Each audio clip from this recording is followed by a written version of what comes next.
Parashat Vayechi. If you look at Jews, it seems they're always mumbling. They always say something. They're about to take a cup, they say something, right? I don't know, finish eating, always mumble. So maybe instead of calling us the wandering Jew, we can call us the mumbling Jew. Of course, what we say all the time is, "Oh, Kohen." Kohen. Baruch Hashem. So everything that we do, everything that we have is a special mumble to it called /bracha, right? So let's understand why do we have to, what's the inyan of bracha altogether? Or bracha will be also tefillah, davening, praying, and so on and so forth. That it's so important to our lives altogether. The bracha is like almost like a magical collection of words that it's become so important, so much that in about half of our week's parasha, this week's parasha, deals with brachot. Let's call it blessing, but we'll say brachot. Yaakov gets a bracha, he gives Ephraim and Menashe a bracha, he gives the Shvatim, he gives a bracha, everything is a bracha. So, let's see if we could understand something from what is happening here to our lives and for something that we do all the time. We say at least 100 times different blessings throughout the day. So what does it mean? So first of all, we have to remember that our Torah sees the ability of us to speak as a tremendous source of power. That's what gives us such an advance on other creatures and other animals. And speaking is not just a collection of words. You're putting it together, it's a collection of words.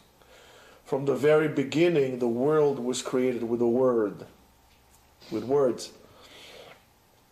As we say, "Be'asara ma'amarot nivra ha'olam."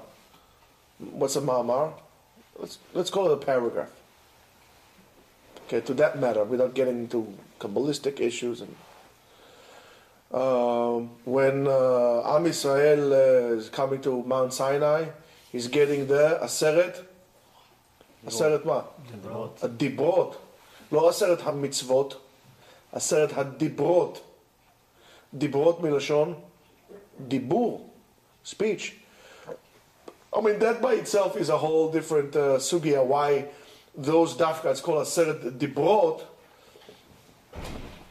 and not Aseret HaMitzvot. It should be Aseret HaDibrot. Of course, corresponding maybe, I don't know, just suggestion. Maybe corresponding with the 10 Ma'amarot, as we say that the world was created, so therefore we got the Aseret HaDibrot in terms of that. We need to understand that every time we speak, since the world, our universe, was created with words, in a way, every time you speak, you're borrowing something from the ability of HaKadosh Baruch Hu. You're borrowing this koach, this power, this energy from HaKadosh Baruch Hu. Now you got to see how careful you are with your words. You might take this energy and destroy things with it, or build things with it. And as you know, we sometimes destroy people with words, or we help people survive with words. Words are terrible or wonderful. Maybe you should think now how you speak to your kids, how you speak to your wives, how you speak to your friends. You understand now why we are so obsessed with so-called Lashon Hara. Not that it's a fashion, pushed by this yeshiva or the other yeshiva, not mentioning any names. But because it's a tremendous wrong usage of power that God has. And so therefore, B'Tselem Elokim, with the so-called the image of God that man was created, is the image of speaking. Animals don't speak. Animals communicate, but they don't speak. Different languages. I don't see a horse learning how to speak a different language. You can only communicate with horses. In horsenage, or whatever language they speak. Man is different. So we have to be very careful with our words. Now you try to pay attention to that. It's very important. So therefore the Gemara in Baba Metzia and Daf Tzadik says, Akimutz fatav have maaseh. Even moving your lips is considered to be an action. You can chas v'shalom kill somebody. You give a testimony on somebody, you can have him get killed. Or you could revive somebody, give a testimony, speak dvar chova or schut. There's a big difference of life and death. So therefore speaking is a very powerful element, and you should not underestimate the ability of the demagogue. Look what chas v'shalom, Hitler, with the ability to speak, look what he did. It destroyed the whole world almost. So be very careful with people who speak and what they say. Be very careful. Don't go captive after fancy talkers. Because many times they lead you astray. You got to be very careful. So let's go back to what we were talking before. So we're talking before about the word bracha. Okay? Before I want to tell you about the word bracha, I want to give you a small introduction to what I really want to, to this matter. If we take the word chaver, what's chaver? Friend. מה זה לחבור? To join. chaver. Chet, bet, resh. Switch it together. Cherev, sword. Switch it again. Barach, run away. So you can take those words and play with it, and you could see how we could change. You could understand now why it's important to buy your friend. Buy your friend, don't run away from him, and or acquire yourself a friend. Don't run away from him, because then it's like running like a store. Like running with a sword. Somebody will chase you with a sword. Better off you chase after him with kindness than he chases you with a sword.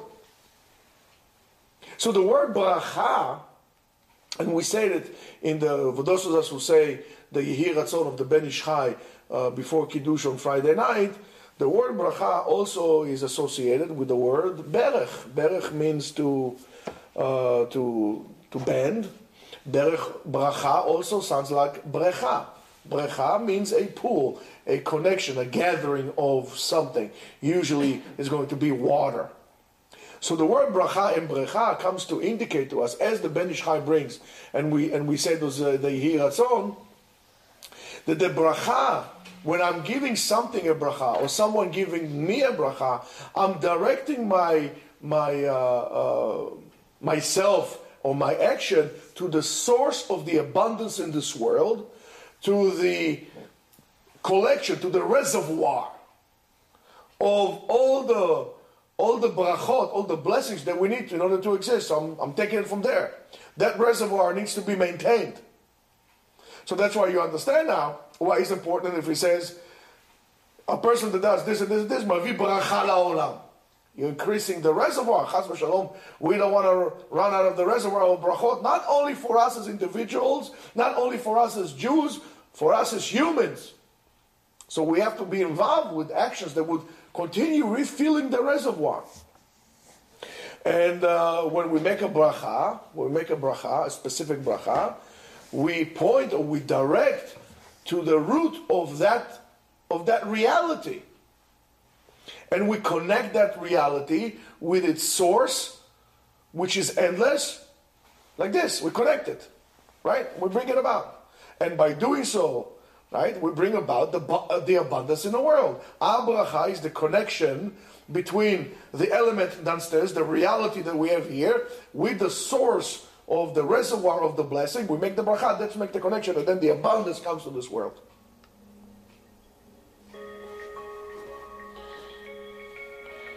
Can you tell him I'll call him right back? Okay? The Rabbi will call you right back. Now, it's my son. So, the word bracha, as we said before, now you understand why you have to say brachot. If you want to eat something, you're not going to make a bracha. Because you want that, what you're eating, to have some kind of, let's call it, positive energy in you. So it won't be a curse for you. We eat food, we don't make brachot, it kills us. Or maybe we say brachot, we don't really mean it, so the connection doesn't come. And then the food becomes a poison to us. You eat a little bit, you make a bracha appropriately, it becomes of a medicine to you. The word bracha, also, the root of it is levarech.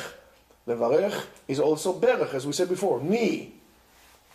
A knee or a joint that is bending, okay? And that, for example, what's the importance of the knee? And now you'll understand maybe the difference between us and the angels. Angels don't have knees, right? According to the Medrash, angels don't have knees. You know why it's good to have a knee? It's good to have a knee because it allows us to bend down, to lower our body down all the way to the floor, to become humble, or to do something else. Let's say, for example, you need to pick up something from the floor. What is this? It's not mine. It's yours. Let's say, for example, you need to pick up something from the floor. Can you try to do so without bending your legs? You can't. You have to have your knees to bend down to pick something up. Imagine you need to lift, and even more so, the heavier the weight, the more you need to strengthen your knees. So this is what we say, to bring about the shefa from above. An angel cannot do that. We can do it. Humans can do it. Ooh, PCPs. You know, in Israel they have PCPs in Vesca. Yeah. Thank you. So we take the spiritual abundance and we bring it down to this world, and now we give chayut. In a way, we make the bracha. We're giving this world some kind of a neshama, some kind of like livelihood, spiritual livelihood. So if you go like this, you'll understand, or you could see that the bracha is an act of connecting between our reality, our world, to something that is way above and beyond that, in order to bring about the abundance, the shefa from down here, which is similar to the melacha that a farmer would do. For example, it's called havracha. Havracha in agriculture is when I'm taking, for example, a vine, okay, and I'm artificially creating rootstock from putting it into the ground. I'm bending it down, I'm putting it into the ground, the roots come down, and all of a sudden I can cut it a few years later, and I have myself a tree.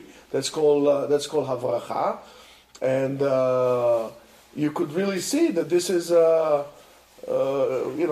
this is all those things that we do in terms of the physical world happens to us in the spiritual world as well. So we bring about from above to have shefa in order to have chayut. If I want to have, for example, if I have one grapevine and I want to make, 10 other grapevines, so I need to take 10 different branches, put it into the ground, the roots will come, and then I cut it and I have shefa, and I can eat, and I have nutrients, I have food, I have this, I have that, etc., etc., etc., etc.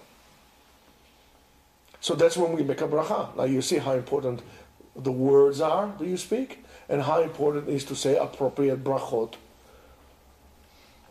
for everything that we do. Of course, and we'll see later, Bezat Hashem, that it's very important to give brachot whenever you can. So you might say to yourself, okay, this is only for a tzaddik, right? Oh, Mr. Grossman. Did you come from Canada or something? Okay. So you might say this is only a tzaddik, right? Only tzaddikim, only rabbis can go and bring the shefa down. I can go to a big tzaddik, he'll give me a bracha, and that's it. Give him a little bit of a nice bill over there, an envelope. I know if said that he's going to give me the shefa in the word. Rabotai, you cannot be more wrong than that. The Gemara says, Al tiyeh birkat hediot kala befanecha. Everybody, even a simpleton, his bracha is worth a lot. So you don't have to go to a big rebbe. You just have to collect a lot of brachot from a lot of people.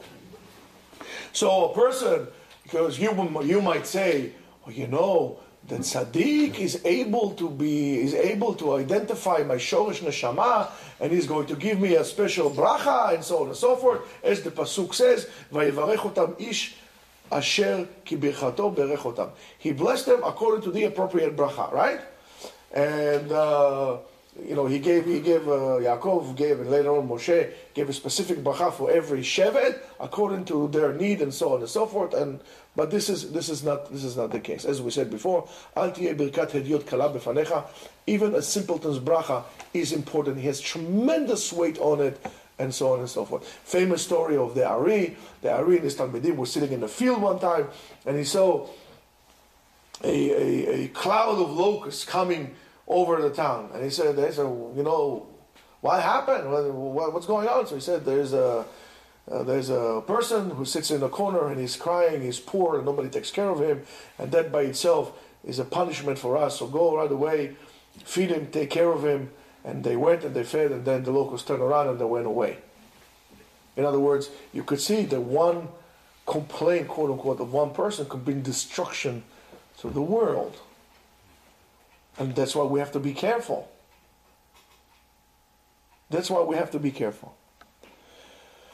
So we have to understand this gift that we were giving and try to spread the good instead of the bad. And by giving people brachot, we are connecting the shoresh of the neshama of the person and its meaning in order to bring more abundance to them. So life will be better for them. Things will be easier for them. And you don't know, giving a bracha to someone, what difference would it make on somebody's life? I remember a story I heard one time from Rabbi Goan. I forgot, one of his kids was running, it was bothering him, running, with his tricycle, I don't know, whatever story. And he's about to yell at him, and he said to him, "You, tzaddik! You righteous man." Because he could say to him, "You, this, that, and the other thing," other superlatives that we usually give our kids. And you don't know, at this moment, could be in Shamayim, a little window opened up, and it says, okay, you're going to determine the fate of your kid. What is your kid? What is he going to be? So you could say, Rasha, whatever, I don't know. So no, tzaddik. It's very important what you say. So you give bracha to someone. You encourage him. Let's say somebody has a wife that she doesn't want to wear a head covering or something like that. Well, you're going to start fighting with her. You're going to roll your sleeves up. You're going to scream. You're going to yell. That's not going to lead anywhere. It's not going to go anywhere. So you can say, listen, you're such a tzaddiket. Hashem yevarech otach. I'll bless you every day. It's not bribing. It's trying to bring good on it. And by doing so, changing the person. Because when I'm yelling and I'm angry, I'm bringing deen on the person. And if you really care about this person, you don't want to bring deen to them. You want to bring chesed to them. And how are you going to do so? Give people brachot. I know people in Israel, their mouth does not stop saying brachot. They see you in the street, every person, it's like ridiculous. And I love it because those people, the specific people they only give brachot to people. The wife, she's kind of heavy, she's hard for her, and she gives brachot to everybody. I don't know, how is it possible? It's like lehavdil. It's like a rapper, They go like, 120 miles an hour saying words and rhymes. And so those people, instead of hip-hopping, they're saying brachot hopping. They go like the whole line of brachot. And that's an amazing quality that a person has. So say brachot to people. Give them blessing, give them strength. If you see somebody that is weak, give him a bracha, because your bracha might actually elevate them, lift them up. Give him that extra boost that they need to go to the other side. If he cannot draw the bracha to himself, you need to help him, and then bring the bracha on him as well. And when you, even more so, because if a person, for example, is depressed and is alone or something like this, or it's difficult for him, when you give him a bracha, it's a sign of affection, that you care about him, so he doesn't feel alone. So mimele, he has koach to overcome it, he doesn't feel alone, and so therefore he's going to do so. And that's something that we need to think about, what we do and how do we interact with people, how we speak to people. So you don't have to travel to the other side of the world, spend money, first class, get brachot from righteous people. If you happen to be there, you happen to be there. But you can get bracha from anyone. You can get brachot from anyone. And that would stick just as much as brachot from a tzaddik. I know it's not Hasidish what I'm telling you, but I don't really care. Right, Rabbi? I think that's here. Right? You want to go to the Rabbi because you think he's going to give you a bracha, everything's going to be good. No. And what do we say about, if you want to get brachot yourself? He who davens for his friend answers first. You want something good, pray for it, give brachot to other people. You'll be mevorach yourself. HaKadosh Baruch Hu said, that's a good investment. Let me give this guy, because he gives everybody brachot. He's the one who brings the shefa down to this world. So instead of spending your time waiting in line for some Rebbe and so on and so forth, sit down and learn Torah, or teach somebody, or do something good, that will be much better for that. So it seems with all the brachot and all the love that Yaakov gave Yosef still had some very, very difficult time when he had in Mitzrayim.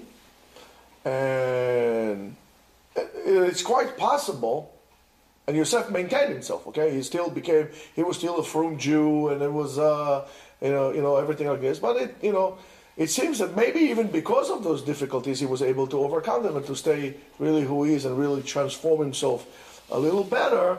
And he's able to teach his kids. If things will be easy for him, where's Mark when I need him? If things would have been easy for him, I'm not quite sure that he will be able to tell his kids the importance of maintaining or becoming a Jew, staying a Jew, and give him a proper example. I don't think so. But maybe because it was so difficult, he was able to, gear himself towards that and to give his kids a good example on that matter. And his kids are able to maintain the temptations of exile and really become an integral part of Am Yisrael. So I'm going to tell you something from Rav Kamenetsky in the Sefer Emet LeYaakov. We bring something very beautiful. He says the following, that Ephraim was in greater danger of assimilation and being overrun by the Egyptian culture than Menashe. Why? Because Ephraim was born in a time where Yosef was already completely immersed in Egypt, in Mitzrayim. And the word Mitzrayim is very important. Very immersed in that. And the proof of that is his name. His name Ephraim means Ki Hifrani Elokim Be'eretz Oni. HaKadosh Baruch Hu made me fruitful and successful in my exile. So therefore you see it was already there. So Yaakov put his right hand, on the head of Ephraim, because Ephraim was able to maintain greater temptation and overcome them than Menashe. And Menashe, of course, his name is also Kinishani. Because Nishani, I was still connected to my father from my father's house. I was still connected, so he was still connected to his father's house. It wasn't that settled in. So his test wasn't that great. That's why Yaakov comes and he switched the hands because of that. That's what Rav Kamenetsky says. And but Ephraim, also because Ephraim needed a stronger bracha than Menashe, because he was born. Well, his father was completely immersed into that. He was already established as second to the king, well established to second of the king. Oh, every day late, you'll see. So, you like Elad, every landing always late. That's what he stands for, right? Yeah. TWA, the worst airline. TWA, I thought they done, but yeah. Anyway, yeah.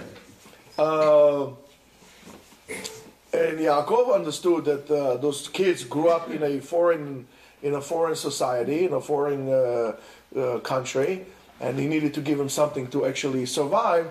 And that's why the Torah emphasizes the bracha that he gave those kids and not the rest of these kids, because he doesn't say that anywhere he gave them another bracha, because the other ones were not, the brothers were not so immersed into that. So I guess Yaakov was not so concerned that the kids were completely overrun by the Egyptian society, because of their parents were not second to the king, the ones who are immersed into that. So, which is very interesting. When we come to give a bracha, therefore, that brings us to the case that we do. When we come to give a bracha to our kids on Shabbat, what do we say? Yesimcha Elokim ke'Efraim u'Menashe.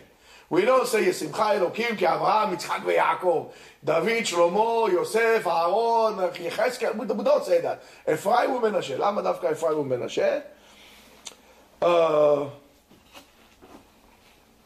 Because there was something special among Ephraim and Menashe.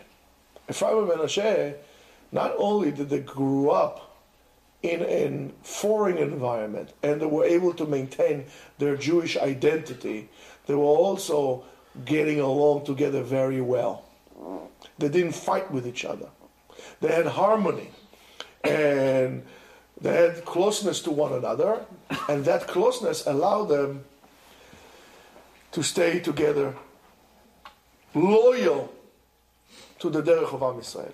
If, for example, let's say Yitzchak is my brother, and I, chas v'shalom, have a fight with him, and Yitzchak is associating himself, let's say, with Judaism, by default, there is a great chance that I would disassociate myself from Judaism because I'm fighting with him. So I need to disconnect myself from anything that he is associated with. Ephraim and Menashe did not do that. They got along together very well. So we give our kids this bracha of maintaining Ephraim and Menashe, of maintaining, hopefully they maintain their Jewish identity, and they will stay in mutual harmony throughout, because that's what we really want to give. That's what we really want to give our kids. When I have them, they will be able to get along with one another. That they will be harmonious to one another. And if we look at the word of Mitzrayim, in the historical, and the more I look into Egypt, the more I'm amazed at the level of filth that this society had. You can't imagine. We know the Romans were wacky. We know the Greeks were, forget about it. Everybody likes to say the greatest contribution of the Greeks was the democracy and philosophy, and I'll add something else. The greatest contribution of Greeks was syphilis as well. Disgusting. Disgusting people. Disgusting people. Egypt, the worst. Egypt, the worst. We're almost there, by the way. We're almost there in terms of what they do in Egypt. Egypt was the only place in the old world that a woman used to marry a woman, and a man used to marry a man, and a woman used to marry a cat, and a man married a dog. We're almost there. And never before. Now, if we in our society do what they did in Egypt there, and we are the Jews as much as they were the Jews, what are we doing to make sure we're not going to disappear in the darkness of Egypt? Makat choshech, not only the choshech, the darkness that HaKadosh Baruch Hu put in, the darkness in which society had casted on the Jews. Those who were completely assimilated into that. What do you think is going to happen? If you're a secular Jew in America, 4th generation secular Jew, out of 100 Jews, you're only one. Okay? 4th generation American, if you were Haredi, if you were an Orthodox Jew, from 100 people, you are 1,000. What are you going to choose, boy? What are you going to choose? So you have to understand what Mitzrayim does and how does it do it. It's very, very important. Take that and apply it to our society and the way we live our lives today. So the word of Mitzrayim is not just a country and it's not just a group of people. Mitzrayim represents a certain force, power. And the power of Mitzrayim is that it constricts, Mishon Tsar, Meitzar. Meitzer makes things difficult. It chokes you from within. That koach, that power that represents Mitzrayim is a spiritual reality in which the spiritual lights of holiness, of Kedusha disappear. It's like a spiritual black hole that swallows you from within. Constriction, so condensed that no light can come out. That's Mitzrayim. It's mamash, a spiritual black hole. And when we talk about tzimtzum, condensation, squeezeness, even of the sechel of the person, you can't think anymore. You become a buffoon. Mamash kacha. And a person, instead of thinking big, all he's thinking is about little things. How many philosophers are today? How many people have this philosopher? How many people do you know that when you sit with them can speak about the big things rather than little things? Did you hear what Trump says? Did you hear what Biden, whatever is it, Biden, whatever it is, Beta head said? You heard what Joan Balcari said? Did you hear what this? You heard about Kim Kardashian? They found what are you talking about? Did you ever have a conversation with one of so-called your friends about big things, about the meaning of life, about things of depth? Huh? Look at it, face it, and tell me the truth. And you know that I'm right. You didn't. And the reason why you did is I ask yourself, why am I doing with these people? What am I doing with these people? Let's talk about the same garbage time in and time out. All the time. The same garbage. Did you hear what he said? Did you hear what he do? He said, die already. Enough. That's Mitzrayim. It makes you small, not a big person. And small people, then how do we call this Matzava? Rosh? Rosh Katan. Rosh Natz. Katan kaze. Tik, you know. Pinhead. You can't think big. And when you can't think big, you want some Messiah leader to help you. How can I help you? Because he's just as small as you. And then the danger comes because somebody can come in and actually manipulate himself to the top, and then he could use his force to manipulate all of you. Because he can't think big. He can only think about the immediate things. The small things, like the sesame seed on top of a lonely cake. That's what we are. So you're eating the sesame seed instead of eating the bread. That's Mitzrayim. So this Mitzrayim, right, makes you in prison. A free person that his mind can grasp the whole reality, the way things are, is a person that is not in Mitzrayim. The rest of the people, right, are slaves. A slave is a person who can only think about little things, and we all become slaves, and that's why there were avadim in Mitzrayim. According to some Mefarshim, they weren't slaves. They enslaved themselves. Why? By tzimtzum mochin. They condensed their brains. They became mentally challenged. Spiritually retarded. I can say spiritually retarded, right? Spiritually retarded is not a part of the DSM-5, so I can say spiritually retarded. And in a state of Mitzrayim, there's no breathing. Everything is choking. So you live with like this around your neck. Everything is stress. You can't go and you go, wow, look at this. So you're going to tell me, Rabbi, we're not like that. I don't know, because are you really? Really? When was the last time you went to nature? Yeah, I know. Life is not a Jeep commercial. But when was the last time you went out to nature, you stood on a rock and you said, hey, life's good. You can't do it because you're always busy working. Let me make another penny. You are slaves. And you are being sold illusions. You are in Egypt. Welcome to Egypt. Ladies and gentlemen, we just have landed in Egypt. Can't breathe anymore. It's choking you. And that's exactly what it is. We become slaves of all the possessions we have that choke us, that hold us down, that sink us down.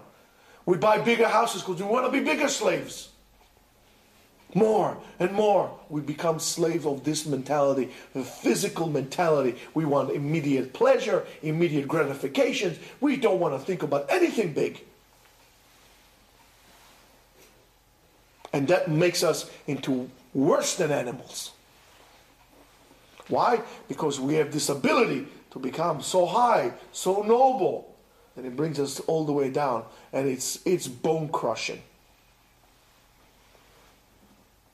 And if you look at this, for example, which is very interesting, we talked about words and changing words. So the word paro, right? If you change the word, is ha'aref, right?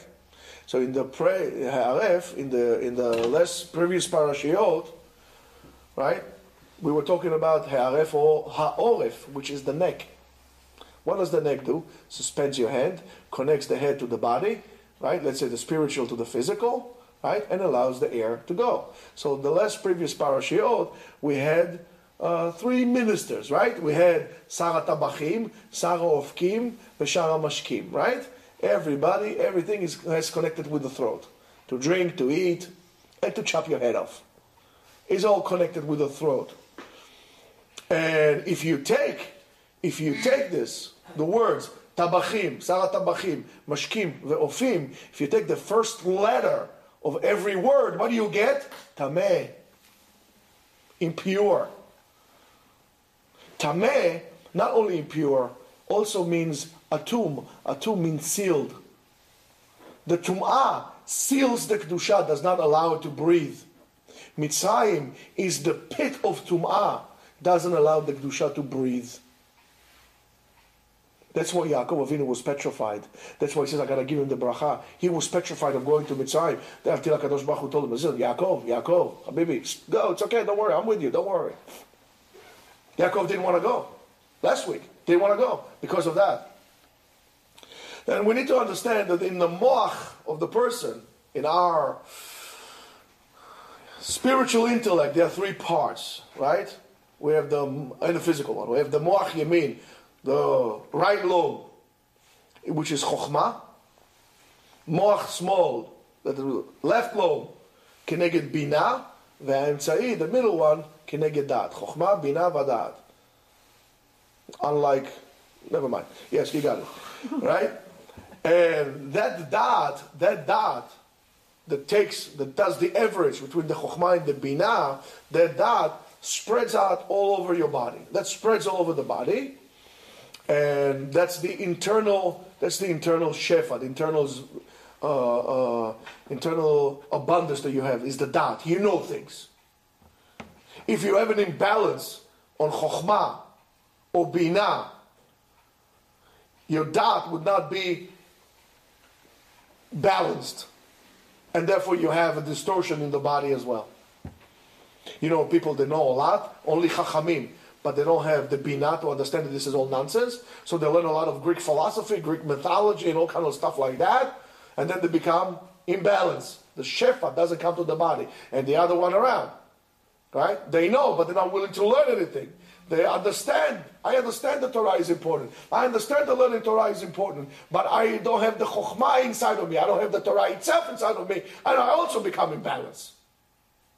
That's why you need to have a balance. Right, Rabbi? Okay, very good. And And the shefa, that's the shefa ruchani.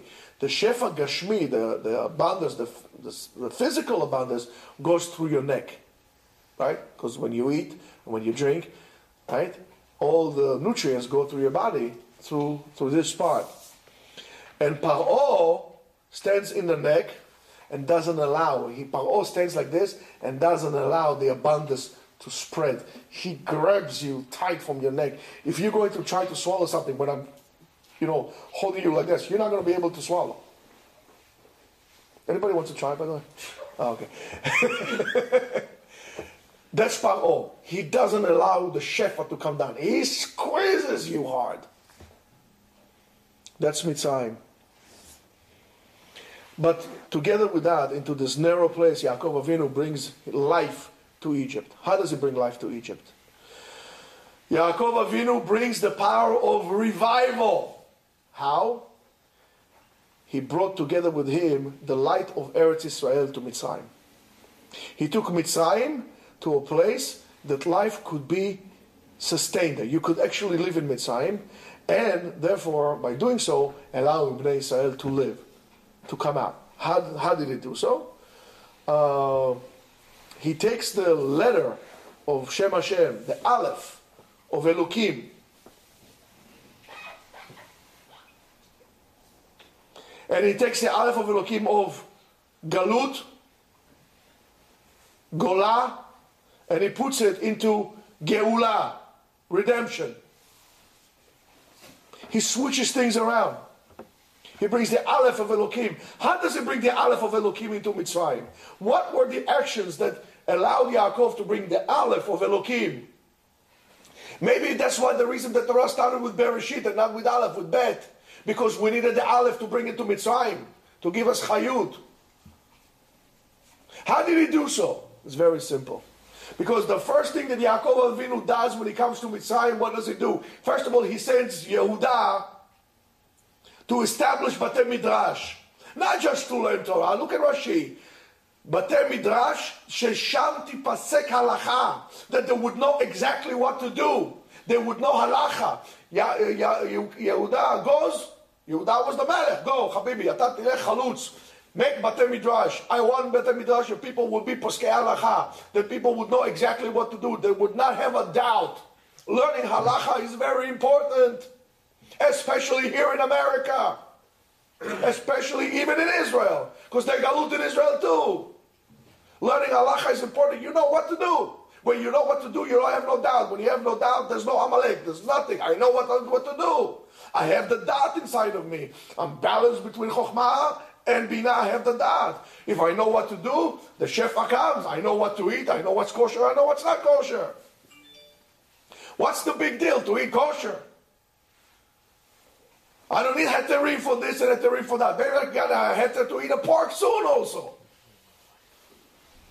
So he sends Yehuda to Egypt to establish Batei Midrash, where halacha will be determined when they sit down and they learn la'asuk shmateta, aliba dilchata.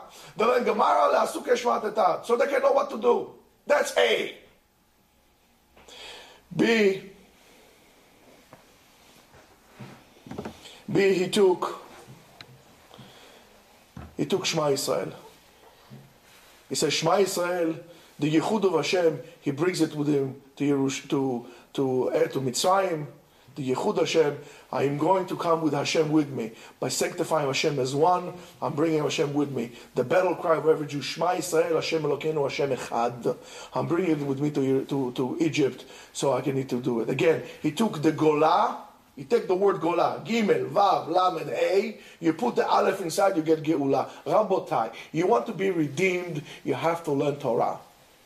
You want to be redeemed, you have to keep your Jewish identity. You don't keep your Jewish identity, you don't learn. And not only to learn, you have to learn like you're possessed. You are going to be consumed. You are not going to make it. Your kids are not going to make it. You're going to perish. This is Egypt. And we are the Bnei Israel inside. And I don't need to tell you that you see today already, Bidat Makat Choshe, how many people disappear? We're not going to make it. That's why it's a chovah on us to awaken every Jew ba'asher hu, to come and learn. You have somebody in your family that does not learn, you drag him down here to learn. You bring him here to learn. You don't ask him, please. You tell him you come to learn, you're going to disappear. You're not going to be successful enough. You're going to be consumed and grinded by the forces that are greater than you. Those powers of Egypt are greater than you. They're going to consume you. It's a black hole. And you'll see the gravitational forces of the black hole. You can see them quite early. You can tell a person right away. All of a sudden, he doesn't want to look Jewish. He will cut. And then his hair. And then his kippah will get smaller. Smaller. His tzitzit will go. The tzitzit will go. That's already like you are in the red zone. You don't wear tzitzit. Your brother doesn't wear tzitzit. Your son doesn't wear tzitzit. You better watch out. Those people are on the brink of flipping over. And if they flip over, you can't control it. These are the signs. We have the signs. But we close our eyes. You have to go to school to go to college. Fine, to go to college, but not a problem. But you should know that coming here is more important than going to college, learning Torah. Keeping yourself Jewish is more important than getting a job and making money. You can't substitute that. Money will be taken away from you. Torah would never be taken away from you. So don't run to become a doctor. I don't care if you're going to become a doctor or not. Go learn some Torah, sit down, learn Shulchan Aruch, learn something. That nobody will take away from you. You can go and wash dishes in the back of the restaurant, but stay a Jew. But don't become a big doctor or a big shot that doesn't know Aleph from Bet. Needless to say, a heretic. You're going to bring God with you anywhere you go. You bring God with you, He will not leave you. You're going to leave God, you're going to be disappeared. Have a Shabbat Shalom.